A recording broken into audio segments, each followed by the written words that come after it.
Alright guys, here's just a little impromptu one for you. Making fried chicken a different way than what I've showed you before. So, if you want to, you can come a little closer and I can show you what I've got going on. Come on a little closer. We're freehanding it today. So, in the bowl here, I've got chicken thighs that prior to putting them in the buttermilk, we patted them dry and pressed in salt and pepper for seasoning. And then we soaked them in buttermilk, and they've been soaking for about 48 hours, which is usually a little bit longer than what you want to go, but buttermilk is going to make this stuff super tender. So after you do the buttermilk, what you want to do is get off any excess that you can that's on there, okay? And then wear gloves while you're doing this too, by the way. This one's one needs gloves. And you put it in the flour. Real simple. And this is why you need gloves, because it's really messy. After the flour, you're going to shake it off. Go into the egg wash. Once you get it covered in egg wash, you're going to go and you want to let the excess egg wash come off.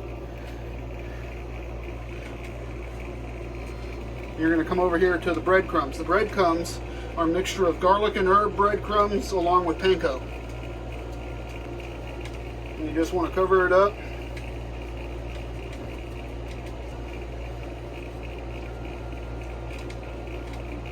And lay it in gently now into oil. It's about 350 degrees. And you can only do 2 at a time in the oil.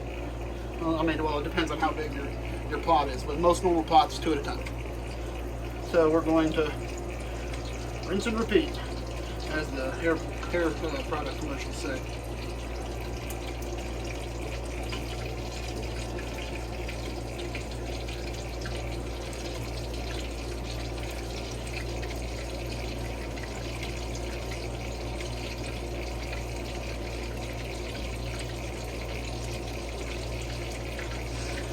Again, drip off the egg wash.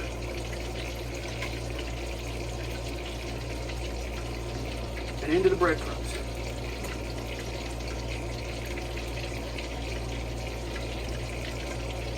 Once you got that part done, into the oil gently. Now, if you look in the oil over here, look in the oil if you can. It's not entirely submerged. If you can't see it, you can't get to it, that's fine. But it's not entirely submerged, so what you want to do is just watch it. It'll take a few minutes. But once it starts going golden brown on one side, flip it over, okay? And that'll ensure that you get a good thorough cook all the way into the middle. Once these are cooked, I'm going to put them on a baking sheet in my oven at 350 degrees and let them hold in there, and it'll finish off the cook if I didn't get it quite up to temperature in this process. So that's pretty much it, guys. Just wanted to show you another way that you can do fried chicken. And we'll catch you the next time. Alright guys, just a short one for you here. 20 minutes ago, this chicken was at 110 degrees. Far from safe eating temperature. But it looked just like this. Looks can be deceiving. That's why you should always use a food thermometer.